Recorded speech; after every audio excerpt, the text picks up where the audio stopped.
ibigay mo po sa akin ang dapat kong gawin sa araw na ito. Lord, thank you for this day. Thank you for another day. Alam ko na marami na namang opportunity ang darating sa araw na ito.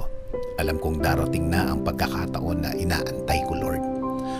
Panginoon, bigyan mo ako ng direksyon ngayong araw. Bigyan mo ako ng guide sa kung ano ang aking gagawin. Lalo na sa mga problema na dumating sa aking buhay ngayon, na may mga pagkakataon na nalilito na din ako, Lord. Ibigay mo po sa way ko ang mga sagot at solusyon sa mga dalahin ko ngayon, Panginoon. Ilayo mo po ako sa mga pagkakataon at mga tao na naglalayo sa akin sa sagot ninyo sa aking mga problema, Lord. Ilagay niyo po ang mga tamang impluwensya sa aking araw-araw, Lord. Mga tamang tao na mag-i-inspire sa akin. Mas magbibigay ng mga paliwanag tungkol po sa buhay at lalong-lalo na sa inyong presensya at pagmamahal. Ilayo niyo po ako sa mga maling tao na ito dahil minsan nakakadagdag po sila sa aking problemang kinakaharap.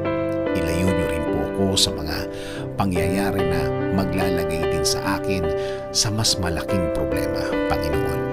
Panginoon, itinataas ko din po ang aking pamilya. Bigyan niyo po sila ng pagmamahal. Bigyan niyo po sila ng proteksyon. Bigyan niyo po sila ng mga tamang daan at pagkakataon. Ilayo niyo po sila sa masama.